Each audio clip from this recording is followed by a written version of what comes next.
Hey, you're listening to Don't Lie to Your Life Coach podcast with Kim Arrington. I'm Kim Arrington. I'm a life coach, a weight loss coach, an author, and a badass passionate about helping you connect back to your most authentic self. Join me here each week so I can coach you on how to think all those juicy thoughts that get you feeling your absolute best and taking some big ass action.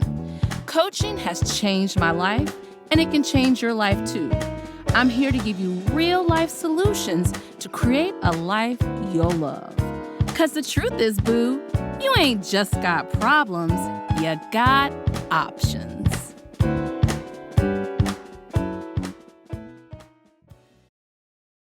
Hey, welcome back. How you doing? I don't know about y'all, but today is a beautiful rainy day in Durham, North Carolina. And I love gray days. I love gray days sometimes better than sunny days. I do like sunny days if I'm on a beach. So I have to tell y'all, my chair is so low that I record in that I have to sit on a yoga bolster, and my right ass cheek is like gripping aggressively the bolster to stay on here. So if you start to see me slide forward, if you're watching this or if you're listening to the podcast, you might hear me say bump bump. Anyway, today I really wanted to talk to you all about something that became so highlighted for me in the pandemic. And that was what is going on with my life. Now, I was doing a lot of things that I did not want to do anymore, but I wasn't quite sure about how to go about not doing them. And with all of that downtime, and I have the privilege to say that I was able to have a lot of downtime in the pandemic. We didn't lose jobs. My business grew, but it just was a natural downshift for me. All the things that were bothering me came to light, and I did not know what to do about it. But here's the key. I knew there was something to be done. I just came across a quote. I'm going to butcher it the other day, but something around being normal isn't that you don't have problems. Being normal is that you realize you can solve the problem. Okay. And when I talk about solving any problems, y'all, I'm always talking about solving problems that are yours, not your mama, your cousins, your baby daddy, your third husband. Nope. I'm talking about the problems that are yours to solve. So that's a big thing.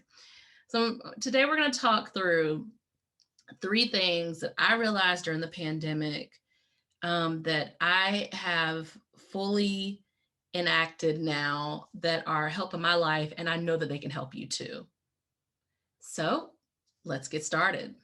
Notice how when I was talking to you all, I mentioned recognizing your stuff versus everybody else's. Now, I'm a stepmother, I'm a wife, and I'm a business owner, I'm a daughter, I got friends, all those things. But all those people come with a lot of goodness, but they also come with opinions, thoughts, things in the world, feelings, and problems. And one of the things that I was doing pre-pandemic and really came to a head in the pandemic was I was making all the people's problems my problems. Now, being a little dramatic, and we're going to talk about that. That's going to be reason number 2. I'm being a little dramatic. I did not make all the people's problems my problems, but there were enough of them, enough of close ones to me who I thought they should be doing things different ways. And I want to really get into that. So here is your first thing: letting go of control around what is happening in your loved ones' lives. Letting go of always needing to be the person who is the fixer. Letting go of believing that these people, I bet you, like most folks, you have had a problem that you have solved. I guarantee you've had thousands of problems you solved, maybe tens of thousands of problems you solved, all right? Let me give you an example. You're driving to work, the road is blocked. You stop, you bust a U-ey, and you go a different way. That is solving a problem, okay? And it doesn't have to be big, but when we step into other people's lives and we feel over responsible for them, and we begin to think it's our jobs to solve their problems, we begin to bump up against our own shit. And what I want to ask you is, why are you so willing to solve everybody else's problems? I guarantee you there's some things that could stand your attention in your life. But in some of us, we have people who are, you know, substance abusers, or they're in recovery, or we have people who don't have money in the way that they like, or we have friends who are in, relationships that are difficult.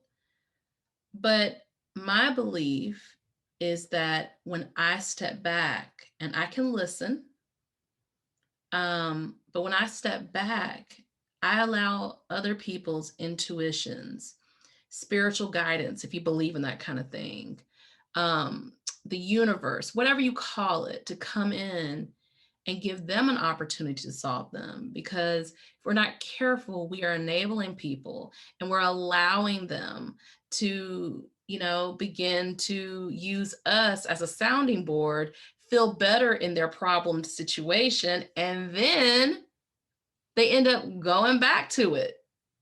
You actually are enabling that person when they can sit and talk out all the problems about the partner that does not work for them, and they dump truck on you. We're gonna call it dump truck. And they back their dump truck up and they put all the shit, they dump it on you. They feel renewed. I actually had a male friend who did this.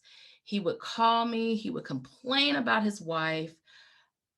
I mean, and then I would be confused because I was like, oh, he seems so unhappy. This was not in the pandemic. This has been years ago. And I would be confused because I was like, oh, he's so unhappy. But I shortly began to realize that he called me to dump it all out, to be his confidant. And then he went back to her and he was fine. Now, we do that for our friends sometimes, and our friends do that for us. But there is there's a balance to it. There is a balance to it. And that's something for you to find, right? Sometimes you can say to your friend, or you can begin to train your friends, because you got to train them sometimes. You can say to them, oh, hey, I just wanted to pick up and say hey to you. I'm just not in a place to be able to, you know, talk a lot or offer advice, or even saying to them, hey, when you talk about this, I have these, feelings that come up, and I see you in this situation, and I've decided to, take some space around talking about that. There are a lot of other things to talk about. Or the friend who never asks if you can hear what they have to say.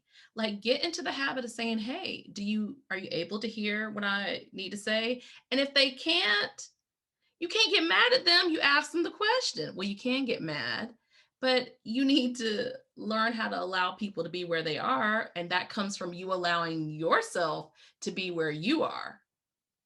That's a whole nother episode. Okay. So there's that. We're, not going to be taking on other people's problems, feeling like we are the lead actor in someone else's soap opera. Okay. And so then the second thing that really came, to a head for me in the pandemic was that I was not allowing myself to be truthful about what was not working. I dated a guy, and he actually was a psychologist. And he pointed out to me that there were times, this is years ago, y'all, I don't know. I've been married for 10, not 10 years. I've been with my husband for 11 years. So it was a long, long time ago. But he mentioned to me that when I had a problem, I tended to look around for all the problems and kind of snowball. I literally can see us walking around Duke's campus and him saying that to me. That's funny. Anyway, the whole idea is that when you are realizing something's not working, you begin to look around at everything that's not working. And how does that work? It's like you have to decide that you may focus on this issue right here and leave the other six.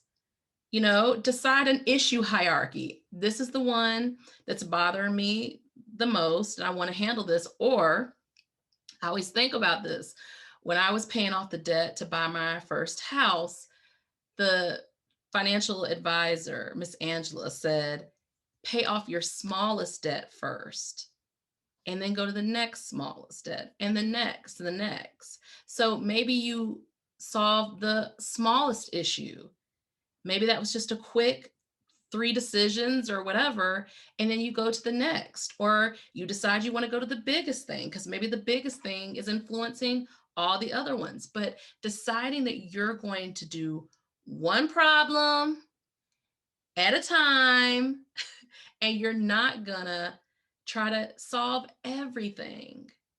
That was something that was huge for me.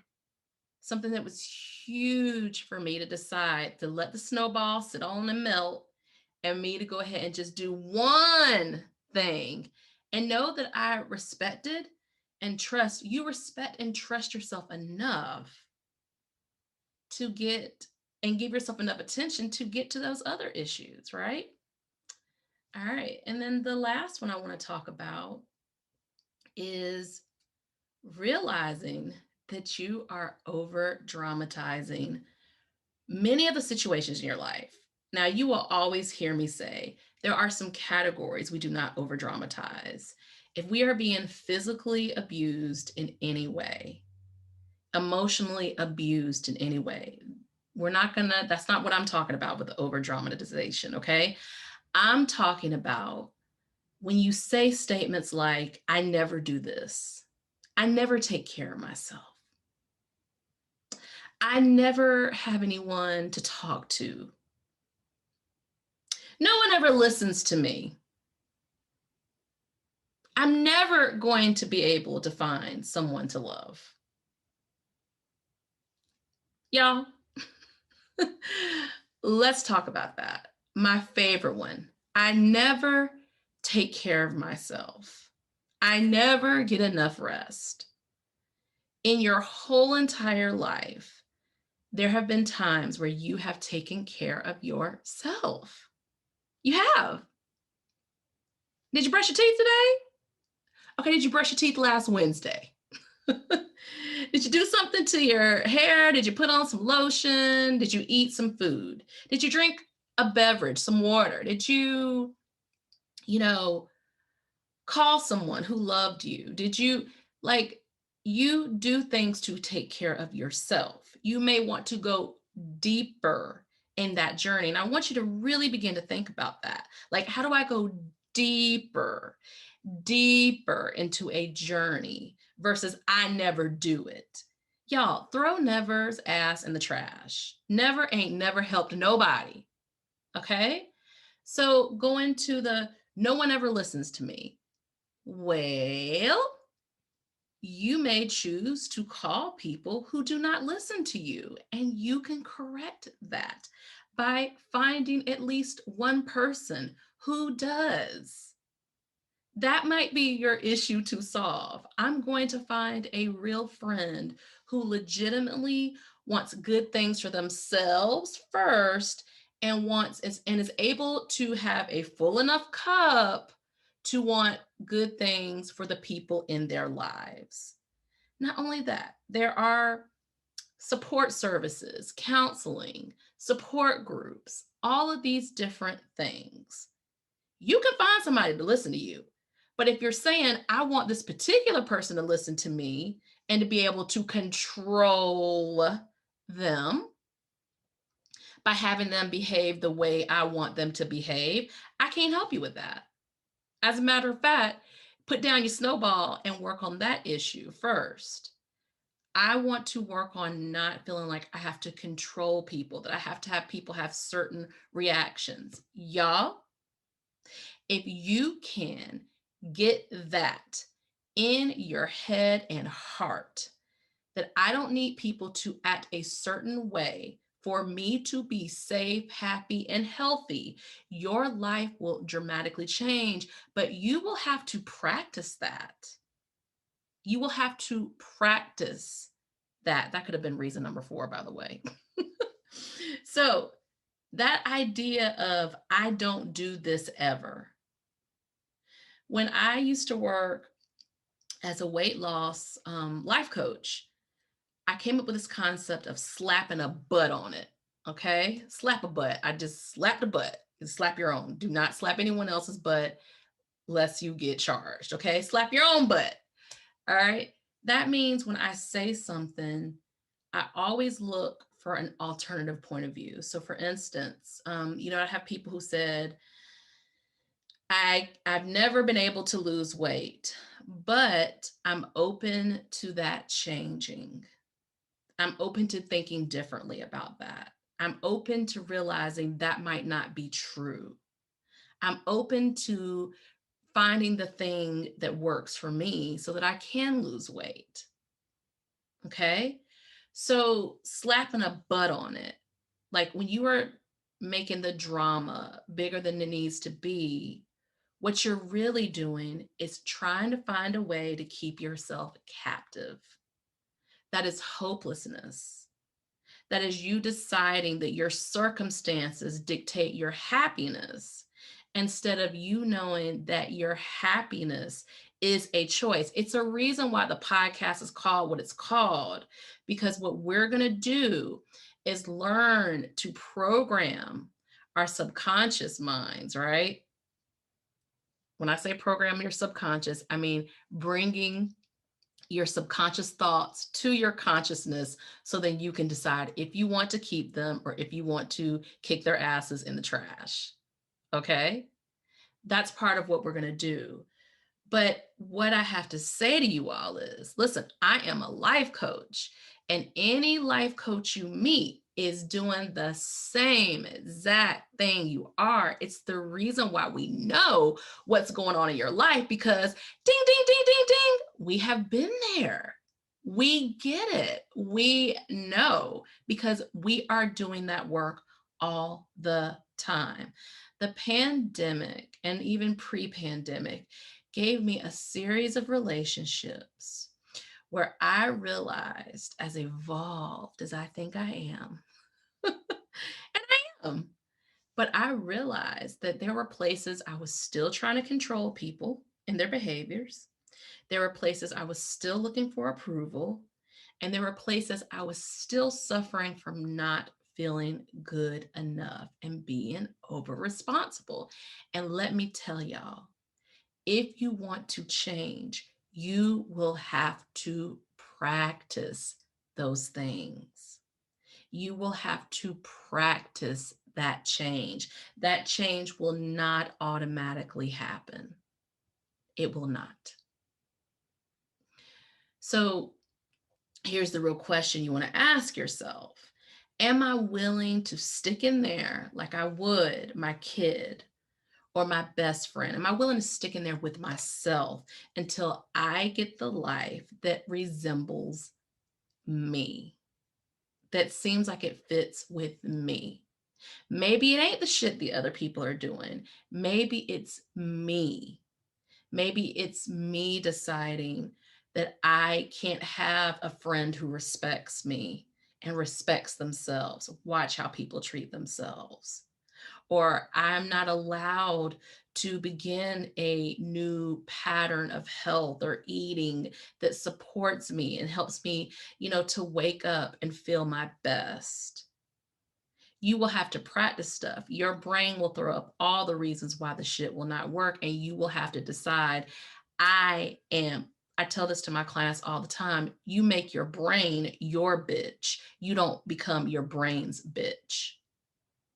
That means you tell your brain how it's going to go instead of your brain working on the autopilot of the subconscious. We're going to get all into that, y'all. Okay. So finally, what I really want to say is you can change. You can absolutely change. You can have the life you want. You can be the person you want to be. But you will have to decide that you're going to let go of some of the things that have kept you where you don't want to be. And I can help you with that. I'm here for you to help you with that. I believe in you, and we're going to walk through this to get her. We're going to walk through this together, y'all. Okay? So, love that you came today. I like to always say this to people. Don't think you have to sit down and listen to the podcast. You can go on a walk around the block. You could be making dinner. You could be shopping in the grocery store. You could be doing whatever you want, as long as you're safe, y'all. As long as you're safe. But you could be cleaning the bathroom, whatever. That's how I love to listen to podcasts, actually, is when I'm doing other things. So think of this as your moment to fortify yourself, to realize you are not crazy. You're not crazy. You are having a human experience, and you want to get the best that human experience can give you, and you can. We're going to do it together. All right, y'all. Mwah. Y'all have a good one. Bring your ass back here next week. All right. Bye. Are you feeling what you just heard? Good. Repeat after me. You don't have to figure it out on your own again anymore. I'm here to help. Head over to KimArrington.com and download my free video series dedicated to getting you feeling your best right now. Look around, there's some good stuff waiting on you. Got questions? Well, we're always talking on the socials, so find me on YouTube, Insta, and the book. Don't be shy, y'all.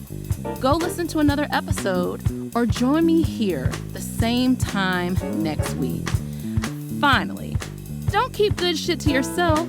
Share this with a homie that could use some help too. Remember, we're not lying to ourselves anymore. We're not lying to our doctors. And you damn sure don't lie to your life coach.